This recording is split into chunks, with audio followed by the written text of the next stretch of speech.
Oer het kwartlien wisten we net een soort van de 19e-eeuwse tuinarchitect Gerrit Vlaskamp. Maar de vindst van een oud archief bij BM-kwekerij Bosgra bracht er in verroering. In mooi inboende boeken had Ali van der Mark en Anne Bosgra te haar verbustering 350 plantenlisten voen die verwijzen naar de vergeten tuin van Gerrit Vlaskamp. Het was echt de tuinontwerper van zijn tijd. Hij werkte voor de adel, hij werkte voor de grote boeren, voor het kerkenrieden en vooral voor de notabelen vanzelf. Want in de tweede helft van de 19e eeuw waren al die prachtige neoclassicistische huizen gebouwd. En dan werd het kennelijk status om bij zo'n mooi huis een tuin van Vlaskamp te hebben. De tuinen van Vlaskamp wieren gezichtsbepalend voor het landschap in 94 steden en dorpen in Friesland en Greensland. Het wieren echt tuinen van de pronk. Een soort van de nootijdse eigenaars hier nog nooit jet van Vlaskamp. Maar door de ontdekking van Ali van der Mark staan de vergeten tuinen van Vlaskamp weer op een kaart. Ek bij de pastorij in Wergeer. Nou, toen we voor het eerst kwamen hier, toen hebben we tegen elkaar gezegd, nou, het lijkt wel paradijs. Ja, veel mensen die hier voor het eerst komen, die slaken ook meteen diezelfde kreet. Hè? Zo'n tuin met zoveel bomen doet iets met je. Ja, het is de vormgeving en het groen wat je enorm veel rust geeft. Ik denk dat dat het is. Ja, dat vind ik nu helemaal, nu dat dus ontdekt is dat het toch wel een speciale tuin is. Om daar wat meer mee te doen. Dus dat meer kennis krijgen en dat ook weten van als er wat veranderd moet worden. Want er zijn bomen doodgegaan. Moet je daar wat voor terugzetten? Moet je dat wel doen, niet doen? Het geeft je een hele goede leidraad. Ik heb er wel heel veel behoefte aan. Ja. Ik denk dat het heel belangrijk is dat deze tuinen bestaan en dat ze behouden blijven. Want ja, tegenwoordig worden er niet vaak meer zulke soort tuinen, of misschien wel helemaal niet meer zulke soort tuinen ontworpen. Het is allemaal strak. En niet zoveel bomen. Dus ik denk dat dit heel belangrijk is voor de nageslacht, zullen we maar zeggen. Ik denk het wel. Ja.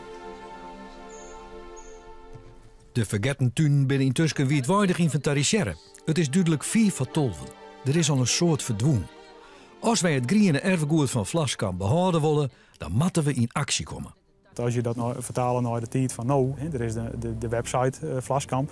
Maar er is ook een Twitter-account of hij had ook al je vrienden op Facebook. En dus het is inmiddels weer een aardig netwerk ontworpen. Dus Vlaskamp is helemaal van deze tijd. Maar de tuin probeer even wat grip op te krijgen. Hoe kunnen we die nou na je tijd inloodsen? Als we neerdoggen, zal Vlaskamps erfgoed opgaan in de tijd. Maar moet er kiezen worden voor restauratie of renovatie? En hoe is dat dan mooi beheer en behoud? Die vraag speelt in Veenwouden.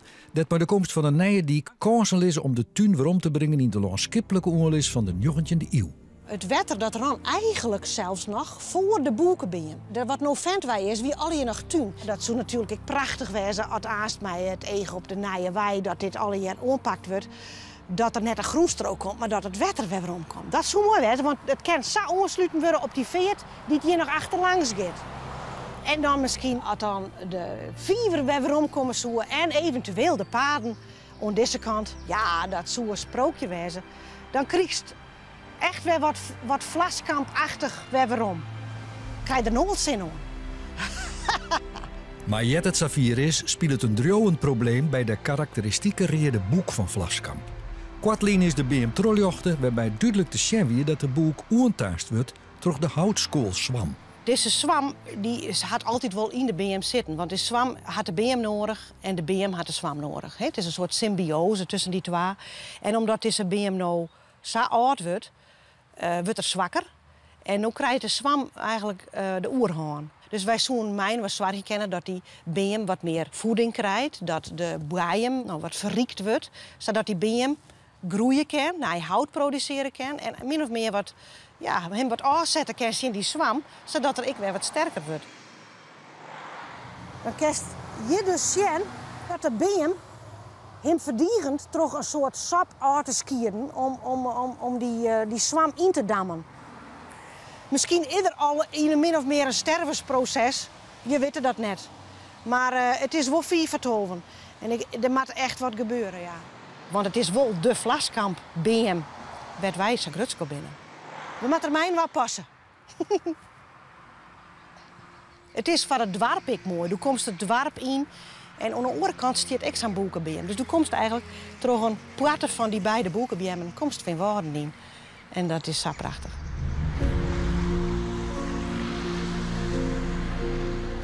Onderwielers had de gemeente tas zijn om de beem te verzorgen. Een handje verderop staat nog een redeboek van Vlaskamp in de tuin van Villa Eldorado. De villa werd in 1874 gebouwd in opdracht van zuivelpionier Mindert Bokma de Boer. Nu is in de villa een ecologisch onderzoeksbureau vestigen en wordt de tuin met zijn oude bjemmen ook als leertuin broekt. Ik had letterlijk gedaan, mijn Jermgebaar, Wiebe de Vries, de tuinarchitect, die had dus daarbij geholpen om hier een wallichaam in te lezen. En die wal die er nou in zit, die had een prachtige opgang van het gaslaan naar dat bos staan. Nou, dat is van vlinders en andere insecten, is dat heel nieuwsgierig. In dit wallichaam, zeg maar, in de ondergrond, er zit een, net heel groot, maar er zit een soort bunker in. Dat is dus een verblijfplek voor vleermuizen. Als je een dorp hebt, of een stad, dan is het vooral bebouwing.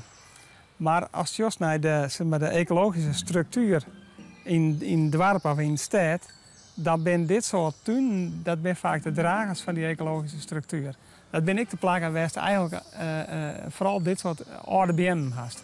Dat geheel, dat zorgt ervoor dat in het dorp oen en spechten en al dat soort soorten dat iets in komen kijken. Dus zij binnen op het niveau van het stedelijk gebied bent vaak hele belangrijke plekken. In het noorden is echt zwier oud bos, dat is zeldzaam. Dus de soorten die daarvan afhankelijk zijn, die gaan net volle plekken waar ze heen kennen. En al die initiatieven in die 19e eeuw werd bij dit soort rieke tuinen online binnen. En daar profiteren we nu van. We gaan nu de oude bjemmen. Dus daar hebben we een heel soort aan te danken. Voor zijn oorlees broekt de Vlaskamp meer dan 450 verschillende soorten bjemmen en struiken. Wat oerbloot binnen vooral de bjemmen. In Stiens lijnen ooit 3 Vlaskamptuinen, daaronder een tuin bij de eerdere dokterswente. De tuin wie hield oergroeid en het plan was nog smaaid om in de tuin een appartementencomplex te realiseren. Al de geluks is dat plan opkeerd. De dokterswente is kocht door Trudy en Willem van Riemsdijk, met het doel om huis en hiem voor de toekomst te bewaren. Toen je hier binnenkwam was het één groene poort eigenlijk met een hele zware kastanjeboom, een hele grote mooie beuk. Maar ja, er kwam een vreselijk dramatisch moment. Er bleken allerlei zwammen in de beuk te zitten en het advies was toch om hem weg te halen. We hebben er allemaal met tranen in de ogen naar staan te kijken eind december. Maar die moest weg, terwijl het juist bij de entree van de tuin een heel fraai element was. Het werkte in een mooi licht-donker werking. Ja, dat is weg.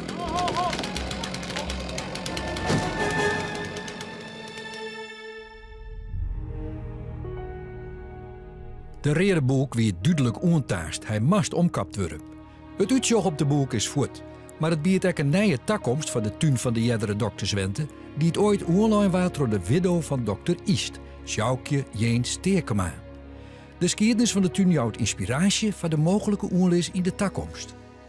En verder historisch onderzoek gedaan en een luchtfoto gevonden. En we dachten, nou hier moet het dan ongeveer zijn. Dus zo zijn we al prikkend met een vork. We wisten dat er stenen paden lagen, dus met een vork door die tuin gegaan. En dan zei ik Willem, hier is het pad. En nou moet jij weer komen om te knippen en het vrij te maken. En zo stukje bij beetje is dat gelukt. En kunnen we weer wandelen over de slingerpaden. Ja. Het moeilijke is eigenlijk dat de wildernis was ook heel mooi. Dat ga je dus weghalen. En dat is best moeilijk, want dus die sprookjesachtige sfeer die raak je op die manier kwijt.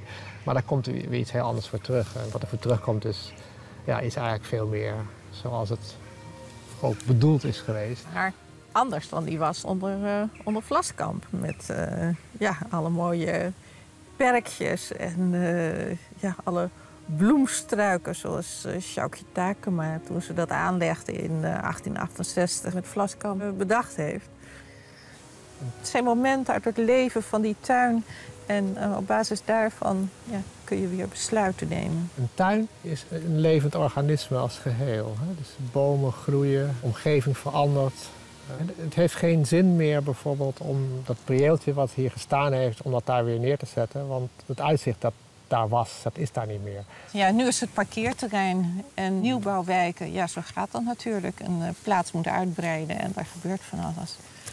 Er zijn natuurlijk mensen die zeggen, jee, fantastisch, een Vlaskamptuin en met al die mooie perkjes. En dat moeten we gaan terugrestaureren. Dus Vleugelnootweg, dit weg, dat weg, perkjes aanleggen, grasvelden.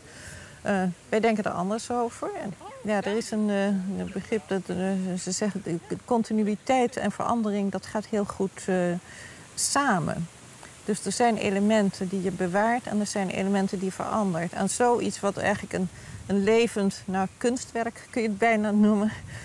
Daar mag je dat leven ook zijn gang laten gaan. En ja, zelf voeg je er naar eigen inzicht met respect voor de geschiedenis weer dingen aan toe. Je behoudt elementen en je gebruikt ze weer op een iets andere manier, op een eigen tijdse manier eigenlijk. Je maakt er weer iets eigen tijds van. En zo krijg je dus verandering en continuïteit eigenlijk. Als je dat besef hebt en daar zelf weer mee verder gaat. En wij zijn zo gelukkig dat er dus nog vrij veel elementen van vroeger dus zijn. Je bent volgend, denk ik, en stimulerend in dat wat onze eerste interesse had. En dat waren de stinsenplanten. We hopen dat we anderen ook daarvan kunnen laten meegenieten. Dus we willen het graag af en toe openstellen. In het voorjaar is er een stinsenstruin. Dus ja, we hopen op die manier niet alleen zelf ervan te genieten, maar ook dit met anderen te kunnen delen. In Jorvet luidt een Vlaskamptuin bij een notariswente die tot 60 jaar bewennen wordt door één en dezelfde notarisfamilie. Dit authentieke plak staat bekend als de Notaristuin. Het speelplak van het grootste iepenloftspul van Friesland. We hebben net zo volle veroren. We hebben natuurlijk wel eens wat onderhoud in. Maar krijg zoals de paarden, die lezen nog kreksa als dat ze 60 jaar lijn. Er ben natuurlijk zo langzamerhand BM verdwenen. Maar nou, het is wel mijn doel om de tuin te houden zoals die is. En dus voor vervanging te zorgen als dat nodig is van bepaalde BM'en. Maar het is natuur, dus de natuur ontwikkelt zich. En we kennen de natuur ik net te volle sturen, vind ik. Laat de natuur maar zijn gang gaan. Als we nou weer een beetje verder komen, dan komen we een beetje in het veld van de tuin. En ja, daar kan je dus zien dat de tuin een orenfunctie heeft. Dit is de achterkant van het iepenloftspul en dit is dus een gedeelte van het uitzicht vanuit het huis. Want wij zien het aan de achterkant van de tribune aan. Het iepenloftspul staat midden in de natuur en in de oude BM. Dus we staan hier naast de vleugel die hier is. We staan hier naast een heel oude, zuterige parabem die de grens onjouwt voor het iepenloftspul. En verder zien we hier achter de tribunes de toppen van de boekenbjem en van de oude kastanje. In het decor van de oude bjemmen wordt het iepenloftspul dit jaar voor de 60ste keer spelen. Van 1 april tot mei september is het druk in de tuin. Onder het biertwoord van onder de parabem treffen wij een oor. Locatietheater is op zichzelf dat had een groot voordeel, want ik zeg dan altijd, een tuin had geen plafond. Dus maar kan alle kanten op en dan is de sky is the limit. Het had echt iets eindeloos of zo. Het is net automatisch dat doe ik, maar het is wel het idee dat men in een tuin zit. Dus dat het een soort culturele picknick haast is die men maakt hier. Dus het is eromheen, maar het is wel gewoon correct het 50 tinten groen of zo. Dat idee.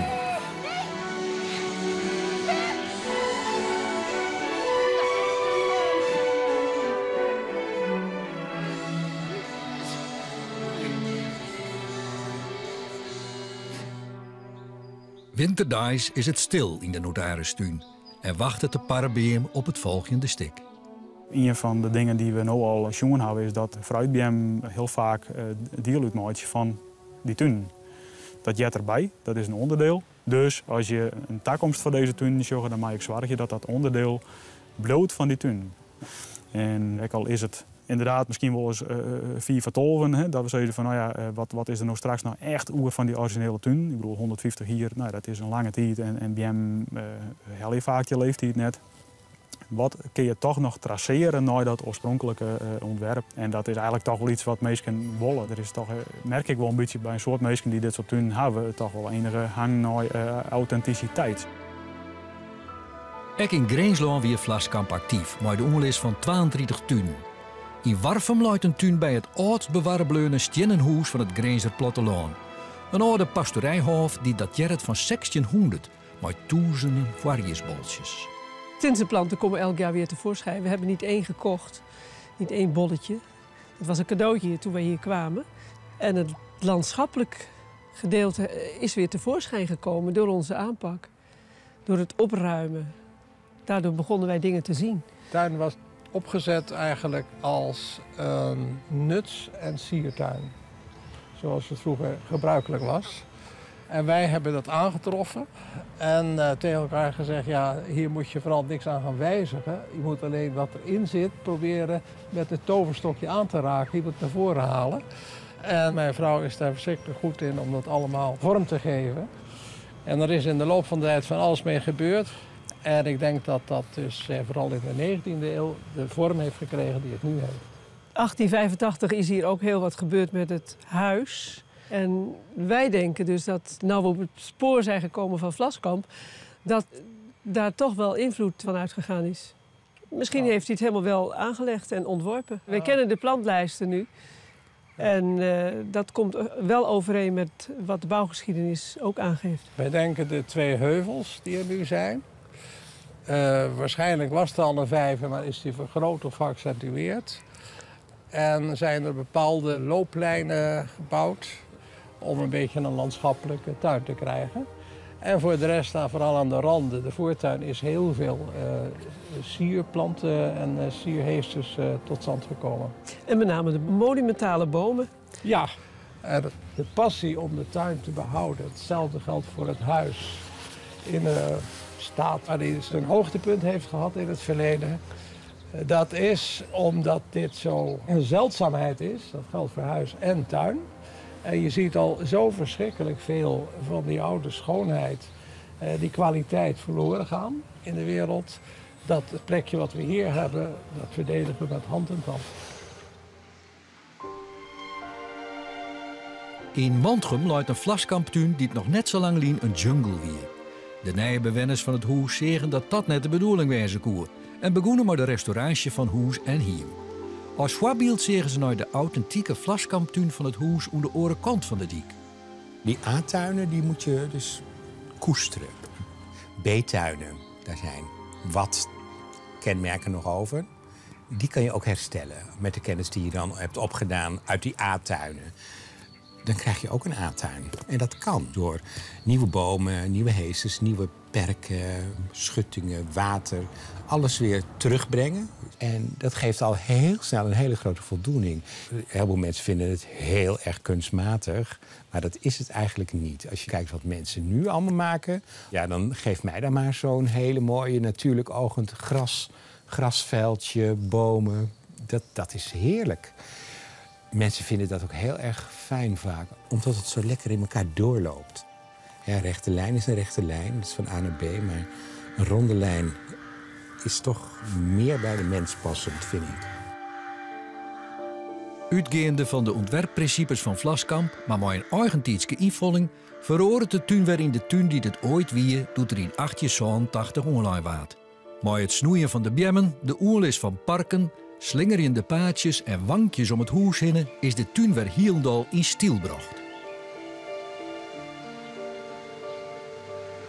Ik denk dat, zeker zoals nu de kastanje hier te zien is en ook hoe de harmonie weer terug is gebracht in de tuin, dat het heel beeldbepalend is voor het dorp. En wat ik ook heel erg leuk vind is dat nu met die paden, dat het is niet een statische, monumentale tuin waar je niks in mag doen, maar onze kinderen kunnen hier ook heerlijk rondrennen. En het beeld zoals dat nu is eigenlijk weer kloppend met hoe het vroeger was. En ik denk dat dat heel belangrijk is, omdat er heel veel moois gemaakt is vroeger en heel goed over nagedacht is en ook helemaal in harmonie was. En wij vinden dat ook leuk dat dat weer teruggebracht wordt. Gouden is de bennenwille, al het oren rekent chef. Is de winter rauw in het wild, grien je maait iets blie in het mild, bloei als beeld van Friese kracht, oude terp in eeuwige pracht. Schrouwer Eeltje Halbertsma is lyrisch over het mooie plakje in Grauw dat in 1886 door Vlaskamp een volkspark online wordt, naast het nieuwe begraafplak, in opdracht van de Tjerkvoorn. Nou, dat was het punt dat het park eens het meest als je rug kwam. Zit mijn roegwaai is dat van 1898 tot 1924. Toen was het perfect. Toen was er een park tafersjochhouder. Toen was er onderhoudsman. Het was heel goed onderhouden. Maar in 1924 kwam wel de uitbreiding van het begraafplak. En je moet de roegwaai zien dat er een 20-30 meter deze kant gewoon oer het ontwerp van Vlaskamp is dat park hinnelijn. En toen is er al heel wat verlengingen. Maar de uitbreiding van het begraafplak begon te verroegien. Het onderhoud was te duur. De slingerpaden en de walskanten van de centrale vijver waren rjochtlutsen. Alleen nog de positie van de vijver en een aantal monumentale bjemmen doggen nog tinken aan de uitstrieling van Jertiets. Alles moest maar rjocht maken worden. Die bulten moesten eraan. De eenjarige vakken, die waren er ook uit hellen. En na de oorlog kwamen die volière hier. En daarom kwamen er ook heel iets meer dieren, dus er kwamen stekken bij. Dat de lineviering, die slingerpaden van Vlaskamp, binnen stadig gewoon tuiken, rjucht worden. En verder, ja, op een stuit zegt men net meer de weerde ervan en kon men echt net meer echt goed onderhoud plegen. Dat je zegt van, nou, ik doe dit daarom. En met die bosgraboeken kwam er een hele naaie impuls dat je denkt van, potverdikkie, dit is een Vlaskampark.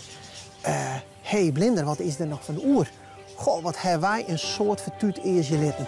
Intussen is een groot tal vrijwilligers actief die het om het park bekrootje. Ze werken met mannenmacht om het park skin te krijgen en te houden. Toen ben ik begonnen, beleidopruiming. En verdienen kwam het door. Ontwettering, we hebben hier hele wier te filmen. We hebben bankjes opgeknapt, we hebben de vogelkooien opgepoetst. Nou, elke keer met een ploegje man. En het gaat fantastisch. Het is wel belangrijk dat in de kern van het dorp nog wat groen en opblijft. Dat vind ik wel, ja. Ja, we hebben maar niet een park, dus dan vind ik wel dat het een beetje er mooi bij leven maakt. Dus ik vind het prachtig dat ze er samen aan het werk gaan. Oh, wat wij maken oproepen om hier te komen, dan ben we maalkoor en dan beziek je het maalkoor in Grauw weer wat mooier te maken. Nou, het is toch prachtig dat je zo'n park hebt van de band. En hier, nou, die oude vandaag en daar waar je zit, of we daar aan zo wat een verbinding met mij te kennen, dat zij hier dat park in het park kennen met de beesten. Dat is toch prachtig? Ja, dat moet altijd wezen. In Grauw wordt het werken aan een plan van mogelijke renovatie. Proost, hè? Het dorpsbelang, een plaatselijk hoveniersbedrijf, de beste verzorgers en het oerborgende zorgcentrum arbeiden je mooi nog op.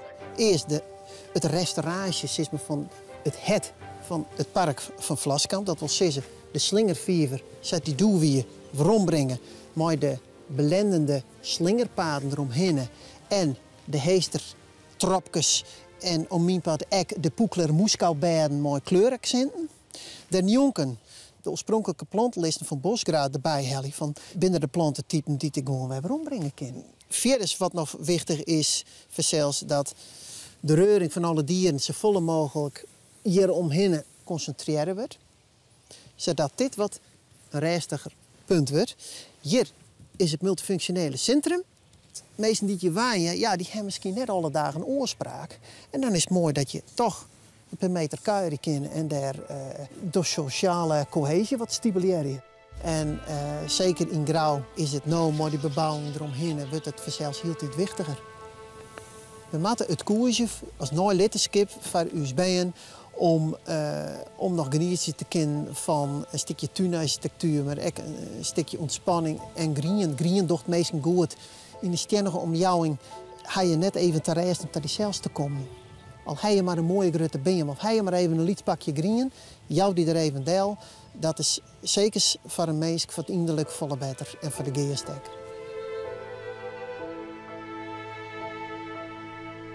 Een van de gruttere boetenverblijven van Friesland is Vogelzangstaten in Vinkleerster. Zo'n te bouw in 1646 is Vogelzangstaten in particuliere handen. Maar de staten is ierbesteld en had een prachtig iepenbier kuierpark dat de skiernis zichtbaar is. Ik merk gewoon met het hele kijken naar die landgoederen dat er altijd een verhaal te vertellen is, zeg maar door de jaren heen. Nieuwe eigenaren, vaak ook weer andere ontwerpers. En je kan ook niet echt zeggen het is een Roodbaardpark of het is een Vlascamppark of het is een Zoggerpark. Het is eigenlijk vaak toch een mengeling. En dan zie je eigenlijk een prachtige samenspel van allerlei stijlen in één zo'n landgoed terug. Op Vogelslagstaten is naast de formele stijl vooral de landskippelijke stijl zichtbaar. Ook hier zijn meer architecten verantwoordelijk voor de oerlis. Daaronder Zogger junior, Lucas Roodbaard en Lambertus Vlaskamp. Gerrit Vlaskamp die vooral de oerlis van de Hermitage en het Hertenkamp. En wat je hier prachtig ziet is dat relief. We staan hier eigenlijk op een hoogte. Het water vouwt zich eromheen. Een hele zoom van bossen eromheen. En je ziet daar achteraan bovenop de hoge bergen een prieel staan. En dat is natuurlijk echt de landschapsstijl die je hier in vol ornaat ziet. En eigenlijk is dit het parkdeel echt van Vlaskamp. En je ziet, en dat is wel heel mooi op hele korte afstand, dat hij ook voor het Lietse slot ook het ontwerp heeft gemaakt in 1870. Dus in die periode is hij hier echt als architect aan het werk geweest. In 1870 lag Vlaskamp een tuin in opdracht van baron van Heemstra. De landskippelijke oerlis is nog prachtig zichtbaar in de oude beplanting, de padenstructuur en een prieel. Het zogenoemde Lietse slot wordt intussen alweer 24 jaar bewoond door de familie van der Zwaag. Maar alle bijen en bijensbijen bezieken de familie om huis en hiem te behouden van de toekomst. Door we komen door later heen en dan nemen we dat van als sleen heer. Dan wordt een rommeltje. Alles groeit en verwaarlozen en het wordt nog onderhouden en bijhouden. En daar ben ik altijd gewoon in bezig voor Safira, de mogelijkheden erbinnen. Het huis en de tuin, dat moet een harmonie worden van een samenspel. Hè? Dat het bloed, zat het ooit weg staat, dat je daar aan herinneringen houden van, zat het vroeger wie, zo stijl die kasteel dit weer eruit vinden. Wat vroeger wie, waarom zou dat juist onder die niet meer goed wezen? En het lijkt natuurlijk geweldig mooi om dat dus precies te houden eigenlijk als dat het is. De historie zeg maar behouden en de culturen van zo'n tuin litten zijn ze eigenlijk dus ook van origine binnen.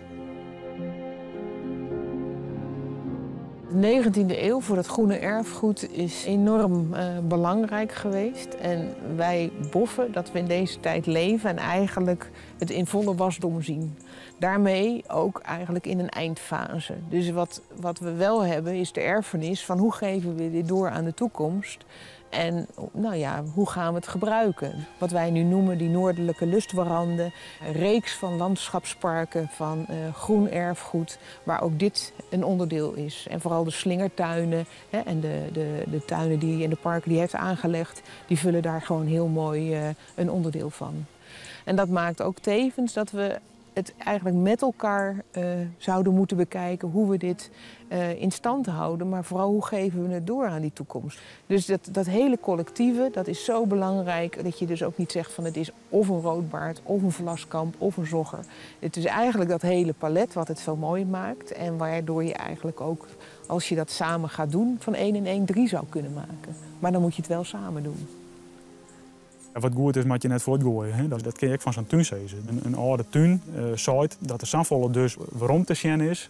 Ook al is het misschien een paar keer al vanuit en ook al binnen een paar keer op naar fruitbomen planten, maar dat het nog steeds daar onderdeel van uitmaakt. Dat jou het gewoon om van dit is sterk, dit is goed, dit kan de tijd terugstaan. En daar kunnen we van leren. Want dat zal ook in de toekomst waardeerd worden.